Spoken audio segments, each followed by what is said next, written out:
The night raced on, mirroring our journey away from Kensington Avenue. A radio played softly in the background, introducing me to the melodic strains of Hotel California for the first time. Its haunting lyrics resonated within me, perhaps stirring a desire for an even greater high. It was difficult to fathom that I had escaped the clutches of Kensington. With 47 bags of fentanyl still in my possession and approximately 13 more hours until our arrival in Florida, I was immersed in the world of fentanyl. My body had become a reservoir of the potent substance, capable of sedating even the mightiest of creatures. Yet, I was a slave to addiction, a junkie who had resorted to smoking discarded cigarettes from the grimy floors of Kensington. Now, however, I found myself seated in a car on a path that seemed to lead to a semblance of heaven. As the car moved forward, my mind began to wander back to a time when fentanyl hadn't consumed my every thought. Memories of a life filled with simple pleasures flooded my consciousness. I recalled the blissful days spent at the beach, basking in the warmth of the sun, and taking leisurely strolls or jogging, watching the vibrant hues of the evening sky as the sun gracefully descended. My mother's voice echoed in my mind, and a deep ache for her presence surged within me. I longed for her warm embrace, her tender kisses, and the assurance of her unwavering love. My heart yearned for that affection, and I found solace in gazing at the dark expanse of the sky, as the car carried me farther and farther away from my personal hell known as Kensington. Suddenly, Romero interrupted my reverie, inquiring if I could take over driving duties. A flicker of confidence ignited within me as I responded. "Yeah, I can drive. It's been a while, but I can manage." Just as I spoke those words, Mr. Roman stirred from his slumber, announcing his presence and asserting his authority. "Nope, I'll drive. I slept well," he declared.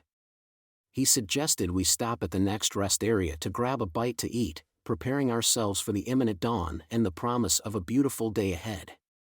With a few more hours left until we reached Florida, we pressed on, propelled by a mix of anticipation and apprehension. Once again, Mr. Roman took the wheel, and this time, an overwhelming curiosity compelled me to inquire about his motivations for helping me escape. And so, he began to share his own story. As he drove, his gaze focused ahead, he revealed that he, too, had experienced homelessness and the loss of everything in his life. A deep empathy resonated within me as he continued, confessing that he had once been incarcerated for attempted second-degree murder. The sincerity in his eyes left no room for doubt. Mr. Roman's voice never wavered as he recounted his journey. "After serving my sentence, I found myself entangled in the grip of fentanyl addiction," he confessed. The grip of his addiction had brought him perilously close to death's door. Intrigued, I couldn't help but ask, "How did you escape? How did you come back to life?" His response resonated with a quiet wisdom. "I died," he said softly, "and God granted me a second chance at life." Intrigued and amazed, I pressed for more details. Mr. Roman obliged, recounting a transformative experience. It was as if I gained a profound understanding of my addiction and a burning desire to break free from the clutches of fentanyl, he explained. "I made the decision to go cold turkey, and I succeeded." A smile played on his lips, a testament to the strength he had found within himself to overcome fentanyl's grip. I struggled to comprehend such resilience, longing for a fraction of that courage. The mere thought of enduring the agony of withdrawal filled me with fear, as I had experienced the excruciating pain that accompanied my failed attempts to break free from fentanyl's hold. The prospect of true freedom seemed elusive, even though a part of me yearned for it. Why am I leaving Kensington? Why? I pondered aloud, searching for answers. Mr. Roman's response was filled with unwavering faith and conviction.